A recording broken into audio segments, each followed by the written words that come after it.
ನಮಸ್ಕಾರಗಳು. ನ್ಯೂಸ್ ಟೈಮ್ಗೆ ಸ್ವಾಗತ. ಅಮೆರಿಕ ಪೌರತ್ವ ಮಾರಾಟಕ್ಕಿಟ್ಟ ಟ್ರಂಪ್. 45 ಕೋಟಿ ಕೊಟ್ರೆ ಅಮೆರಿಕ ಸಿಟಿಜನ್ಶಿಪ್ ಗ್ಯಾರಂಟಿ. ಅಮೆರಿಕ ವಿಶ್ವದ ದೈತ್ಯ ರಾಷ್ಟ್ರ, ಅಭಿವೃದ್ಧಿಯಲ್ಲಿ ಮುಂದಿರುವ ವಿಶ್ವದ ದೊಡ್ಡಣ್ಣ. ಅದರಿಂದಲೇ ಅದೆಷ್ಟೋ ಜನರು ಅಲ್ಲಿ ಹೋಗಿ ನೆಲೆಸಲು ಕನಸು ಕಾಡುತ್ತಾರೆ. ಅದಕ್ಕೆಂದೇ ಅದೆಷ್ಟೋ ಜನರು ಅಮೆರಿಕಾದ ಗ್ರೀನ್ ಕಾರ್ಡ್ಗೆ ಅಪ್ಲೈ ಮಾಡಿ ವರ್ಷಾನುಗಟ್ಟಲೆ ಕಾಯುತ್ತಾರೆ. ಆದರೆ ಇದೀಗ ಟ್ರಂಪ್ ನೇತೃತ್ವದ ಹೊಸ ಸರ್ಕಾರದಿಂದ ಶಾಕ್ ಹೊಡೆದಿದೆ. ಹೌದು, ಡೊನಾಲ್ಡ್ ಟ್ರಂಪ್ ಅಮೆರಿಕದ ಪೌರತ್ವಕ್ಕಾಗಿ ಗೋಲ್ಡ್ ಕಾರ್ಡ್ ಯೋಜನೆಯನ್ನು ಘೋಷಿಸಿದ್ದಾರೆ.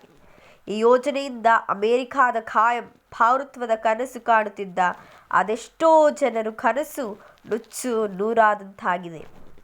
ಅದರಲ್ಲೂ ಗ್ರೀನ್ ಕಾರ್ಡ್ಗಾಗಿ ಕಾಯುತ್ತಿರುವವರಲ್ಲಿ ಭಾರತ ಹಾಗೂ ಚೀನಾದವರೇ ಹೆಚ್ಚು. ಡೊನಾಲ್ಡ್ ಟ್ರಂಪ್ ಅಮೆರಿಕದ ಪೌರತ್ವಕ್ಕಾಗಿ ಗೋಲ್ಡ್ ಕಾರ್ಡ್ ಯೋಜನೆಯನ್ನು ಘೋಷಿಸಿದ್ದಾರೆ. ಇನ್ನು ಕಾರ್ಡ್ನ ಬೆಲೆ ಪ್ರತಿ ಕಾರ್ಡ್ಗೆ $5 ಮಿಲಿಯನ್.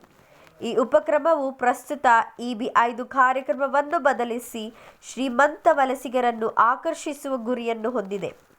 ಇದು ನೈತಿಕ ಕಾಳಜಿ ಮತ್ತು ವಂಚನೆಯ ಅಪಾಯಗಳನ್ನು ಹೆಚ್ಚಿಸಿದರೂ ಇದು ಆದಾಯ ಮತ್ತು ಉದ್ಯೋಗ ಸೃಷ್ಟಿಯನ್ನು ಹೆಚ್ಚಿಸುತ್ತದೆ ಎಂದು ಟ್ರಂಪ್ ಸೂಚಿಸುತ್ತಾರೆ. ಜೊತೆಗೆ ಹಲವಾರು ರಾಷ್ಟ್ರಗಳಲ್ಲಿರುವ ಹೂಡಿಕೆದಾರರ ವೀಸಾ ಆಯ್ಕೆಗಳನ್ನೇ ಇದು ಹೋಲುತ್ತದೆ ಎನ್ನಲಾಗಿದೆ.